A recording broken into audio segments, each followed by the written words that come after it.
a hablar de mi proyecto del semestre que es sobre identificación de vacíos cósmicos usando triangulaciones de Loné.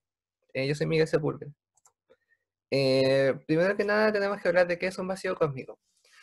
Lo que pasa es que en la estructura a gran escala del universo hay lugares donde la densidad de masa es mucho Oye, menor Miguel, al... creo que estáis compartiendo la pantalla equivocada. O sea, no se está viendo tu. Ahí sí.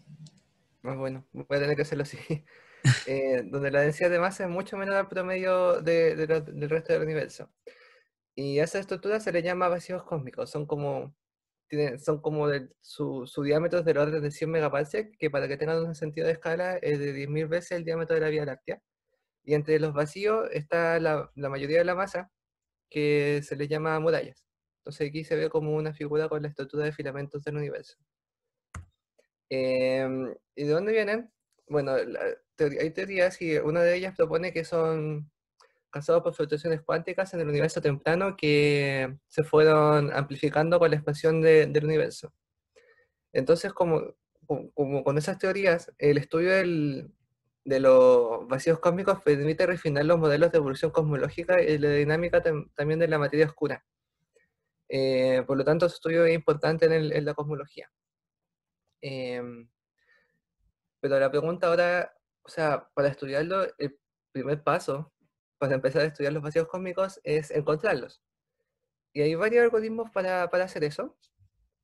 Algunos basados en las características geométricas, que el que voy a trabajar yo es uno de esos. Hay otro que se basa como en identificación de fugas de masa, que si mira la figura de la derecha, tiene que ver con la manera en la que la masa en el universo se está moviendo. Entonces, si se fijan, la masa se va como a, a los filamentos como más rápido, entonces uno puede identificar vacíos de esa manera. Y otros como con cálculos de densidades locales que mira cada galaxia y ve cuál es ¿cómo se dice? El, el espacio, ve como también su galaxia más cercana y ve qué tan grande es ese espacio. Y si es muy grande, entonces estamos en un vacío. Pero lo importante es la versión geométrica que vamos a ver ahora. Eh, bueno, lo que haremos nosotros será trabajar como en un slice del universo. Entonces ahí a la derecha se ve como un slice, que las partes que tienen color, las más rojas, son las que tienen más densidad de masa o más galaxias, y esos vacíos que se ven ahí son los vacíos cósmicos que son los que queremos identificar. Pero el desafío más que nada es que tenemos muchos datos. O sea, son día de las 12 galaxias en el universo visible y queremos como aplicar algún algoritmo geométrico porque vamos a utilizar las galaxias como puntos. Entonces vamos a tener al final 2 a las 12 millones de puntos y queremos ver lugares donde hay menos densidad de puntos.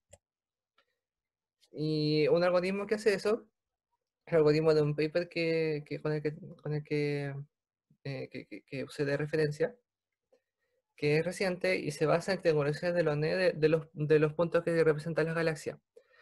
La gracia de las triangulaciones de Loné, si se acuerdan, es que hace que los triángulos de la triangulación sean lo más equilátero posible. Eso significa que si un triángulo tiene aristas grandes, entonces su área también va a ser grande. Entonces, si encuentro una manera de agrupar triángulos grandes, quizás pueda tener alguna manera de identificar esos vacíos porque van a ser triángulos grandes. Como se ve en la figura de abajo, aquí tengo un montón de triángulos grandes juntos y eso es efectivamente un vacío. Y aquí hay una manera de agruparlo que ya les voy a contar cuál es. Y está basado como en el left de un triángulo. Eh, bueno, la gracia del left de un triángulo es que es un conjunto que está definido por un solo triángulo, o sea, que sí que está definido por un triángulo T, que yo tomo mi triángulo T, se ve mi cursor, ¿cierto? Ya, bueno, voy a asumir que mi Sí, se cursor se ve, ve. se ve. Sí, sí, sí. Yo tomo mi triángulo T y veo su arista más larga y el triángulo con el que comparte esa arista lo añado al left. Y luego el siguiente veo su arista más larga y lo añado al left. Y voy así hasta que llego a este triángulo, por ejemplo, que tiene su arista más larga acá y con el que lo comparte también es la arista más larga de ese. Entonces ahí termina el left. Entonces el left de T es triángulo, este y este. ¿Ya? Esa arista que está ahí, que es la que máxima de dos triángulos, se llama arista terminal y los dos triángulos que la comparten se les llama triángulos terminales. Ya, pero ¿por qué me sirve? Fíjense que estoy como... La gracia del LEP es que nunca voy a tener un siguiente triángulo en el LEP que no... que tenga un... ¿Cómo se dice? Que sea más chico en un sentido que el triángulo anterior.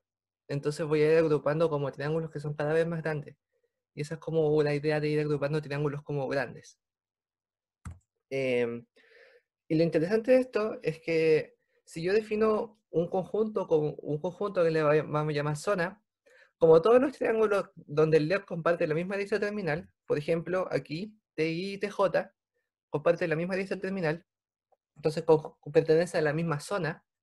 Si yo defino sus conjuntos como zonas, se puede demostrar que particionan el espacio, en el sentido de que me particionan la triangulación. Por ejemplo, aquí, esta es una zona, porque todos estos triángulos que están acá comparten, el left de todos los triángulos de acá comparten la misma lista terminal. Aquí esto es como estos dos nomás. Aquí la lista terminal, entre comillas, está como al borde, así que se hace acá nomás, pero vamos a decir zona igual porque igual podemos diferenciar un poco esos conjuntos que están en el borde. Ya veremos cómo. Entonces lo importante acá es que hay una manera de particionar el espacio y que además se puede demostrar de que todo lo que divide esas particiones, por ejemplo, esta lista de acá, esta lista de acá, esta lista de acá, son solamente aristas que no son el máximo de ningún triángulo. Entonces, si yo tuviera una manera de tomar mi triangulación e eliminar esas aristas, yo tendría al tiro mi partición y no tendría que preocuparme más a fondo como del LED ni nada, sino como eliminando con eso, voy a tener puros grupos de triángulos que tienen tamaños como más o menos similares. ¿Ya? ¿Y cómo vamos a representar la triangulación? Porque ese es como el siguiente problema. Lo que queremos es representarlo como un grafo. Entonces, si vemos como esto que está acá, por ejemplo, la arista, los triángulos son los nodos del grafo y las aristas son como arcos dobles de ese grafo. Entonces aquí tenemos como una triangulación representada en una forma de grafo. Y así se hace muy fácil eliminar esas aristas que me separan las zonas. Entonces como, por ejemplo, entre 11 y 3, no tengo el dibujo este de acá, es una lista que no es máxima de ninguna, entonces la elimino y me resulta como varios componentes conexos donde cada componente conexa representa una zona. ¿Ya? Entonces ahí ya separé mis zonas. Em, Aquí tengo como, les explico un poquito la representación de la triangulación, que es con una regla de adyacencia que me dice em, a qué arista de cada triángulo es adyacente, em, a qué triángulo es adyacente a cada arista de cada triángulo. No voy a ir muy en profundidad de eso porque mi presentación es un poco larga, así que voy a seguir. Ya, entonces, digamos, ahora tengo mis zonas separadas. em, la pregunta ahora es, tengo que clasificarlas, ¿cierto? Entonces, hay cuatro clasificaciones para las zonas que vamos a decir que son. Una es un vacío, que es una zona que tiene un área mayor a un área mínima, o sea, una zona bien grande. Por ejemplo, esta que está acá, se clasificaría como vacío. Una muralla, que es una zona con un área menor a un mínimo. Por ejemplo, estas de acá serían murallas. Un vacío de borde, que es un vacío que toca algún borde. Por ejemplo, este de acá. Y una no zona, que es una zona que no es ni vacío ni nada. Por ejemplo, esta que está acá. ¿Ya? Entonces son cuatro clasificaciones. Lo interesante, lo importante es clasificar de alguna manera esa componente conexa, cada componente conexa que resulta de separar mi triangulación así. ¿Ya?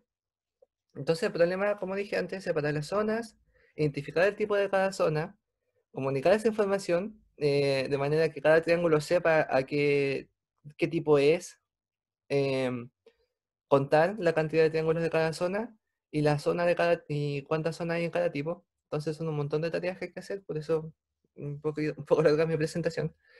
Entonces los desafíos principales yo creo son como la transmisión de información, que tengo que de alguna manera sumar las áreas de cada zona.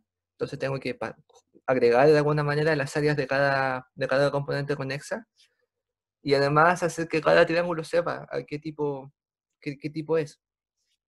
Eh, pero lo bueno es que como cada triángulo es relativamente independiente al resto, se puede diseñar un algoritmo que sea paralelo, que haga estas tareas. ¿Ya? Entonces, vamos a hablar del algoritmo base, que está basado en la memoria de Ojeda de 2016, y que es de orden de n. La versión secuencial, que es la que voy a explicar como brevemente, hace las siguientes tareas, que es marcar las aristas que son máximas de algún triángulo, y eso se hace como simplemente calculando el largo de cada arista y comparando nomás. Y luego desconectar las que no fueron marcadas, lo cual es simple con un arreglo de adyacencia como demostré antes, y crea las zonas, las componentes conexas. Y después de eso, marca alguno de los dos triángulos terminales y le denomina triángulo semilla. Y que la gracia de ese triángulo semilla es que identifica únicamente una zona. Después de eso, para cada zona hace un DFS. Y el DFS permite esa transmisión de información que era el problema, que puede sumar las áreas, puede decir si algún triángulo toca un borde, y además permite que cada triángulo, o sea, cada nodo de cada zona tenga como un puntero a la raíz, a la semilla, al triángulo semilla, eso. Entonces, y finalmente, una vez que como comuniqué, o sea, como que sumé las áreas y todo eso y ya puedo sacar el tipo porque tengo todo dentro del nodo que representa el triángulo semilla, puedo comunicar esa clasificación a cada uno de los triángulos que están en el componente conexo. Chuta. ¿Qué pasa acá? Ya bueno, se ve igual, como que se me hizo un espacio por alguna razón. Ojalá no me pase con los demás códigos. Bueno, lo importante acá es que el DFS lo que hace es que para cada componente conexa hago el DFS que me calcula el área, me calcula si ese componente conexa toca el borde, me cuenta los triángulos y me cuenta el triángulo semilla y lo que hace es calcular o sea, hace la clasificación, que es como si tiene un área más grande que cierta área y no toca el borde, entonces es un vacío. Y así es el resto de las clasificaciones. Entonces todo esto es paralelo, pero hay cosas que son fácilmente paralelizables. ¿Sí? Por ejemplo, también lo hizo GEDA, pero lo hizo para CPU. Y lo que yo hice, aquí entra lo que yo empiezo a hacer, que fue hacerlo que funcione en GPU y además optimizarlo un poquito.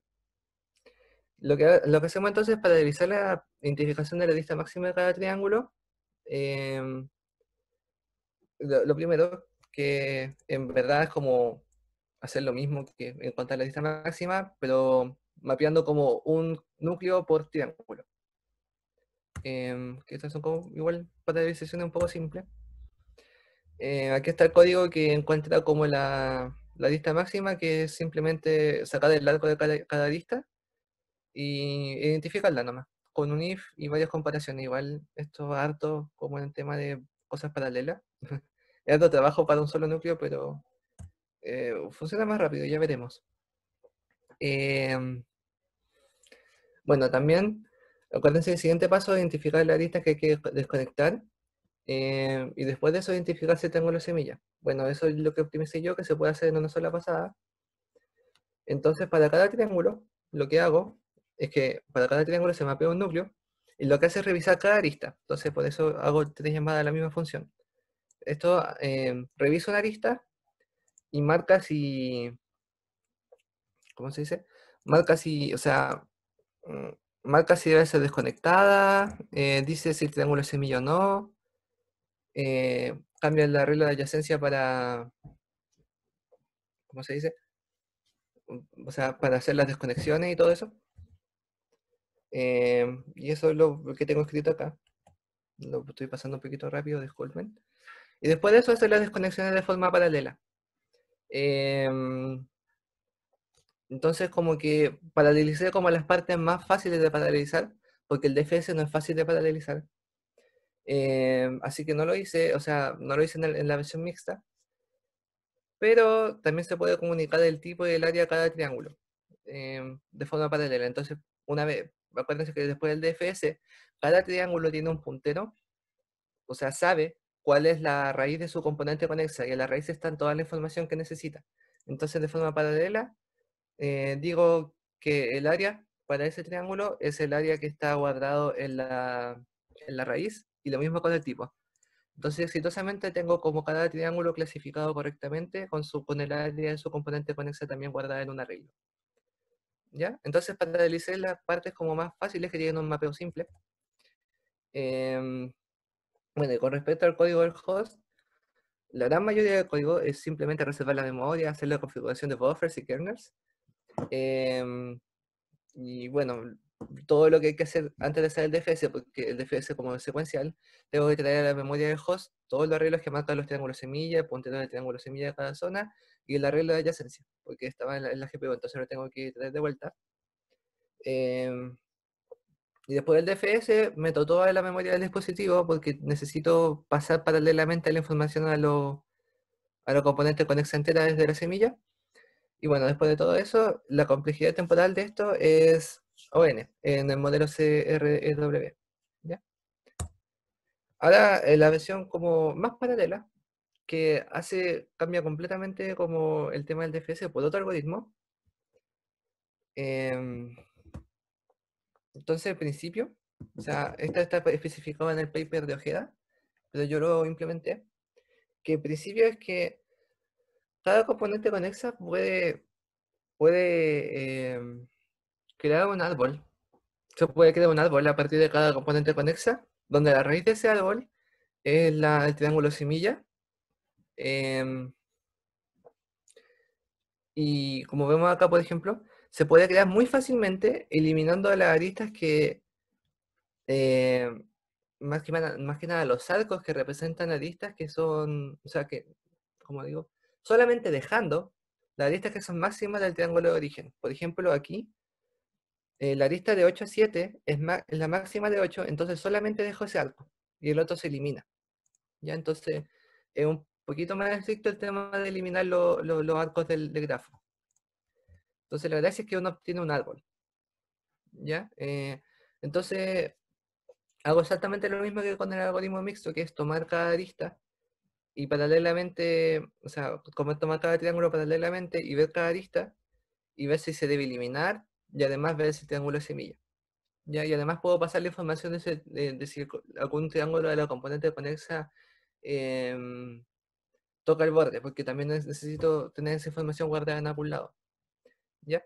Entonces al final lo que tengo es un árbol y un arreglo de padres, que por ejemplo aquí bueno, está el criterio para ver si se deja, y si se deja, entonces fijo el padre de este triángulo como el triángulo que tiene adyacente en esa arista. ¿Ya? Entonces ahora ya no son componentes conexas, ahora un bosque de árboles. Ese es el resultado de eso es lo importante. Pointer jumping no lo voy a explicar con mucha profundidad, pero lo que importa es que paralelamente puedo tomar cada triángulo y fijar su padre como el padre de su padre. Em, como aquí, por ejemplo. Y bueno, obviamente como ciertas condiciones que tengo que fijarme para no pasarme. Pero lo que hago es en un kernel decir que el siguiente padre es el padre de su padre. Y luego en otro kernel pasar como fijar ese valor, como actualizar ese valor. Porque tengo que asegurarme de que todos los núcleos estén sincronizados después de esto para empezar con este paso. Entonces, por eso son dos kernels distintos y tengo que hacerlo con un for en el host. Entonces, lo que hago es llamar al primer kernel y cuando una vez que se esté listo, se ejecuta el siguiente y así sigo y se hace log n veces, porque bueno, son árboles y, o sea, voy haciendo eso y se puede demostrar que no, no es necesario hacerlo más de log n veces. Y el resultado de eso, del pointer jumping, es que cada, cada, cada árbol ahora se vuelve un árbol donde donde los nodos están apuntando solamente al triángulo de semilla.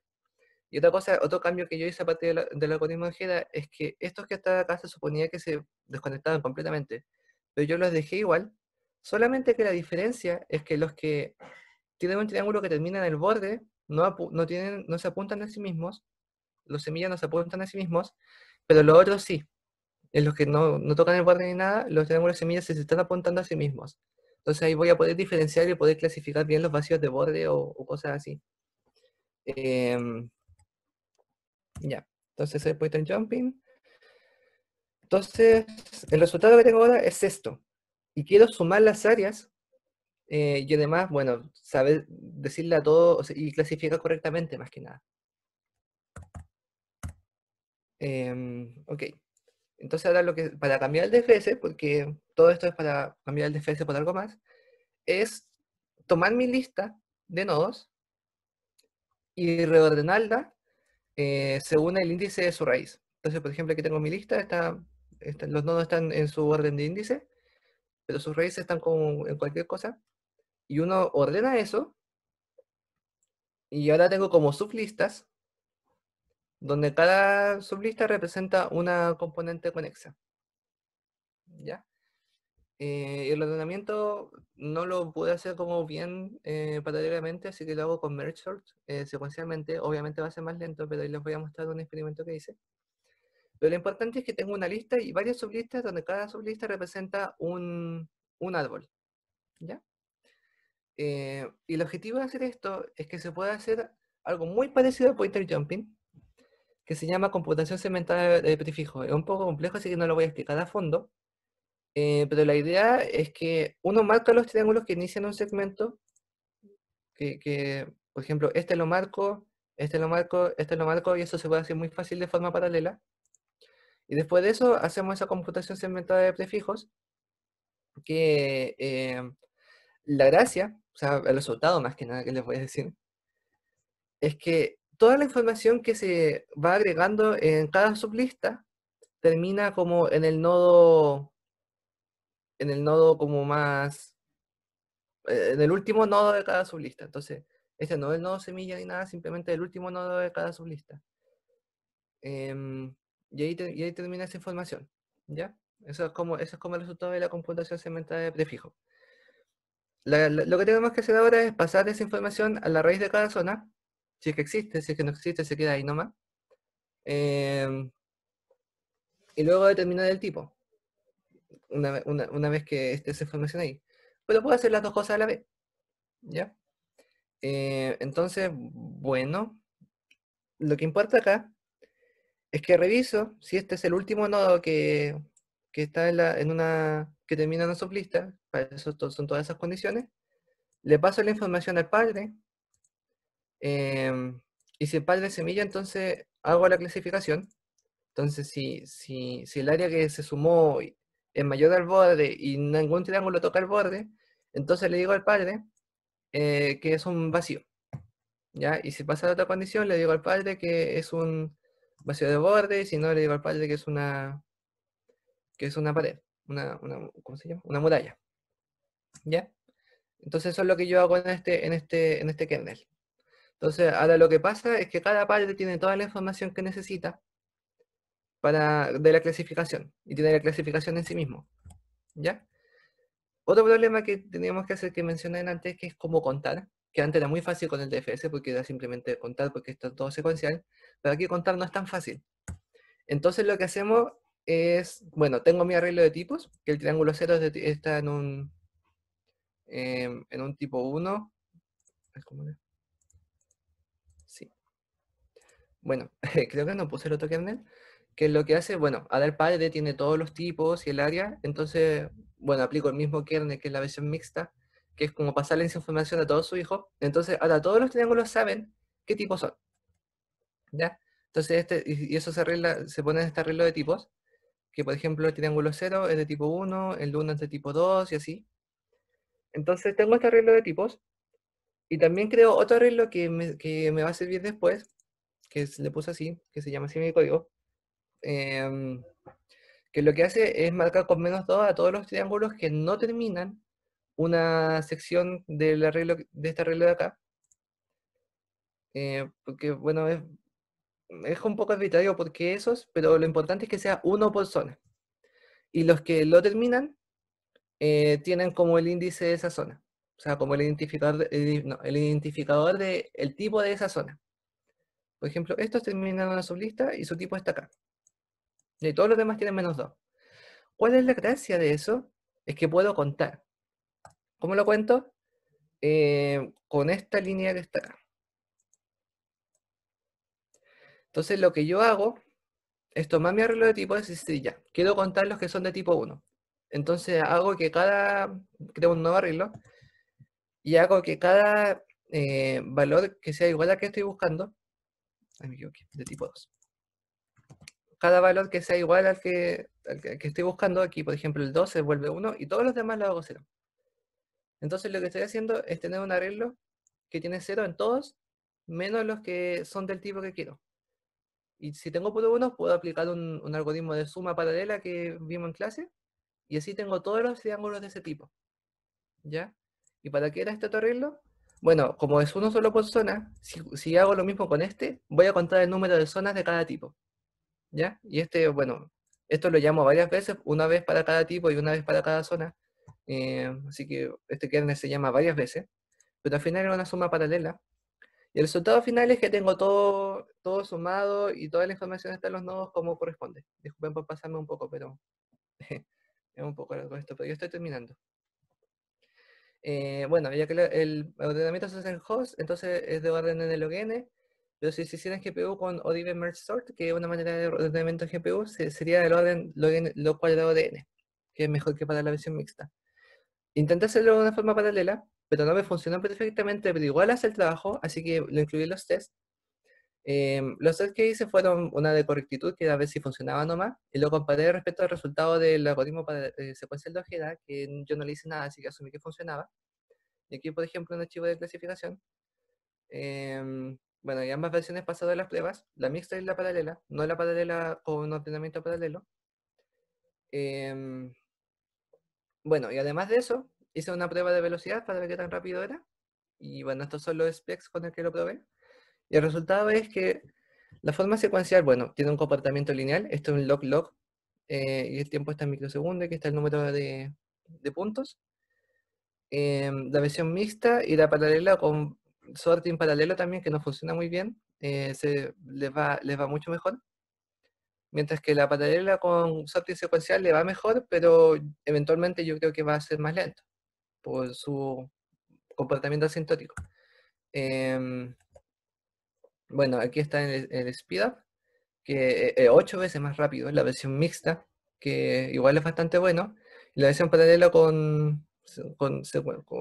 sea, la versión paralela con sorting secuencial va empeorando su speed, pero sigue siendo más rápida. Bueno, me habría gustado testear como cosas del orden de día a las 12, pero no pude hacer la triangulación porque se me acabó la RAM. Porque la triangulación al parecer es muy lento. De hecho, como en el conjunto más grande, que era de 2 por día a las 7, se demoró 2 horas y media en hacer la triangulación, así que no pude seguir más allá que eso. Y el algoritmo secuencial tomó unas decenas de segundos de ejecutarse, entonces igual este algoritmo conviene, pero conviene cuando uno tiene la triangulación lista, porque si no va a estar triangulando para siempre. Porque aquí yo la triangulación no usé otra librería nomás. Bueno, lo que quedaría sería arreglar el ordenamiento de forma paralela para que el algoritmo sea de verdad log cuadrado de n. Y de todas maneras, presenta una mejoría respecto a la versión secuencial con la forma mixta. Bueno, estos son algoritmos muy complejos, así que yo aprendí harto de GPU y cosas así, y por eso me demoré tanto en explicarlo. Y aquí está mi referencia, y este es el repositorio donde tengo guardado el código. Esa es mi presentación, muchas gracias.